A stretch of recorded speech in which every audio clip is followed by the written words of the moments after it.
Hello friend, ओम नमः शिवाय। दोस्तों, आज की वीडियो में हम आपको शीर्षासन और शीर्षासन के बाद किस तरीके का योगा करते हैं वो बताने वाले हैं और शीर्षासन करने से सबसे बड़ा लाभ क्या होता है इसके बारे में बताने वाले हैं।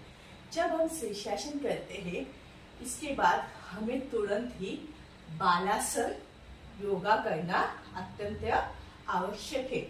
जब हम शीर्षासन करते हैं तो हमारा सिर जमीन पर और पैर ऊपर होता है, तो हमारा ब्लड सर्कुलेशन पूरी तरह से चेंज हो जाता है। नीचे से ऊपर, ऊपर से नीचे की ओर बहने लगता है। इसलिए हमें बालासन पोज में रहना बहुत ही जरूरी है।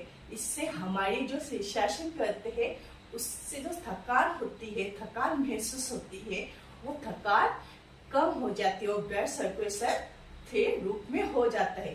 दोस्तों, शीर्षासन योगा करने का सबसे बड़ा यह लाभ है कि हमारी कंधे, गर्दन, पेट और रीढ़ की हड्डी ये मजबूत हो जाती है। रीढ़ की हड्डी में लचीलापन आ जाता है। कई लोगों को डिप्रेशन का प्रॉब्लम रहता है, चक्कर आने जैसी बीमारी कई लोगों को रहती है। और चक्कर आने की कम करने की ये मेडिसिन की मदद लेते हैं। अगर आप मेडिसिन के बदले मॉर्निंग में कम से कम 2 मिनट स्टार्टिंग में आप अपने शरीर के क्षमता अनुसार, उसके बाद मॉर्निंग में आप अगर 2 मिनट स्टार्टिंग में आप वॉल का सहारा लीजिए, दीवार का, उसके बाद विदाउट सपोर्ट लेके कर सकते हैं। अगर आपको नहीं हुआ तो आप दीवार का सपोर्ट लेके ही शीर्षासन कीजिए, तो आप खुद उसमें फर्क नजर होता हुआ दिखाई देगी। अगर आपको डिप्रेशन, चक्कर ये सब प्रॉब्लम है, समस्या है, तो धीरे धीरे वो कम होते हुए दिखाई देगा। और सबसे बड़ा फायदा ये है कि हमारी बालों की जो स्थिति है उसमें भी सुधार आता है। आज के देखा जाए तो बाहर का जो क्लाइमेट है, जो वातावरण है, जो हवा है, वो बहुत ही दूषित हो चुका है। लोगों ने अपने खान पीन में बदल कर दिया है, बहुत ही ऑयली चीज खाने लगे हैं, जंक फूड्स खाने लगे हैं। इसकी वजह से छोटी उम्र से ही लोगों के बाल पकना, बाल झड़ना, बाल पतले होना जैसी समस्या दिखाई दे रही है।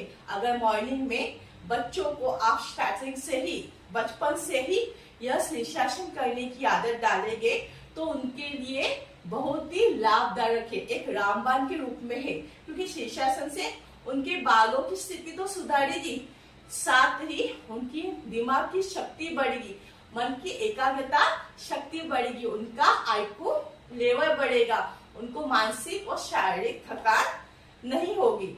अगर आपको शीर्षासन स्टार्टिंग में करना है तो मेरा सुझाव यही है कि आप सबसे पहले दीवार का सहारा लीजिए। विदाउट दीवार का सहारा लेके आप शीर्षासन योगा करने की कोशिश मत कीजिए। उसके बाद अगर आपको हो सके तो आप विदाउट दीवार का सहारा लेके शीर्षासन कर सकते हैं। जब आप शीर्षासन यह योगा करेंगे तो इसके बाद आप बालासन योगा कम से कम 5 मिनट कीजिए और उसके बाद शवासन पोज में दोनों हाथों को शरीर से लंबा, पेड़ों के बीच 2 से 3 फीट का अंतर होना चाहिए और शवासन योगा के लिए आराम से लेट जाइए। ये तो हमने दोस्तों आपको शीर्षासन योगा का उपाय बताया। दोस्तों, मगर शीर्षासन योगा में सावधानी बरतना भी जरूरी है। अगर हमें कमर में दर्द है, कंधों में तकलीफ है, तो आप यह शीर्षासन योगा मत कीजिए। अगर जिसकी उम्र 40 के ऊपर है, जिनका वजन ज्यादा है, उन्होंने अगर कभी शीर्षासन यह नहीं किया होगा तो वह विदाउट दीवार का सहारा लेके शीर्षासन मत कीजिए। अगर आपको शीर्षासन करना ही है तो किसी के साथ दीवार का सहारा लेके धीरे धीरे शीर्षासन करने की आदत डालिए।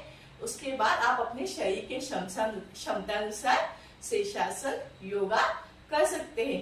शीर्षासन योगा के बहुत से लाभ है। कई महिलाओं को पीरियड में तकलीफ होती है, पेट के नीचे दुखता है, अगर यह शीर्षासन योगा करेंगे तो यह तकलीफ से भी वह मुक्ति पाएंगे।